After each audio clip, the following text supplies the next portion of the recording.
সুপ্রভাত। সবাইকে আন্তরিক ভালোবাসা, শুভেচ্ছা, অভিনন্দন, সালাম ও নমস্কার। 15ই আগস্ট 2025 ৭৯তম স্বাধীনতা দিবস। এখানে উপস্থিত আমার গুরুগণ ও সুধীরজনদের যথাযোগ্য সম্মান জানাই।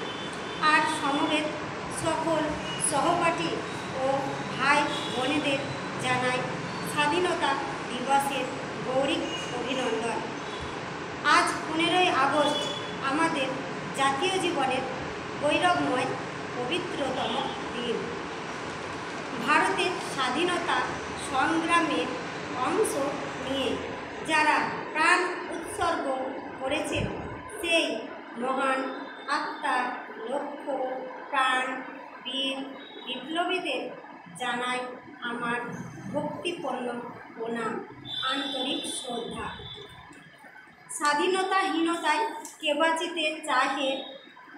বাঁচিতে চায়, এটি রঙ্গলাল বন্দ্যোপাধ্যায়ের স্বাধীনতা কবিতায় একটি উক্তি, যা ছিল সকল পরাধীন ভারতবাসীর মনের কথা।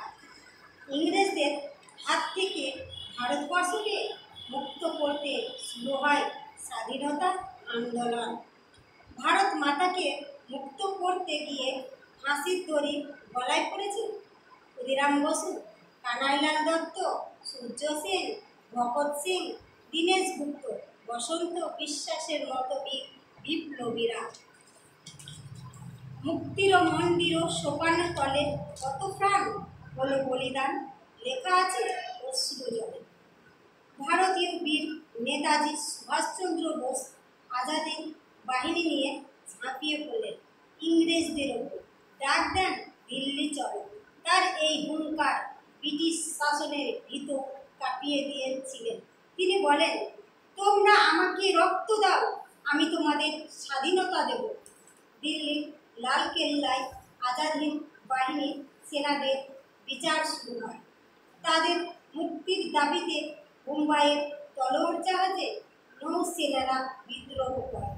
তাই আজ শুধু লোক দেখানো স্বাধীনতা দিবস নয়, আজ বিপ্লবীদের স্বপ্নের ভারত গড়তে আত্মত্যাগ, আত্মবলিদান, শপথ নেওয়ার দিন। কবি সুকান্ত ভট্টাচার্যের ভাষায়, চলে যাব তবু আজ, যতক্ষণ দেহে আছে প্রাণ, প্রাণপণে পৃথিবীর সবার জঞ্জাল এ বিশ্বকে এ শিশুর বাসযোগ্য করে যাব আমি।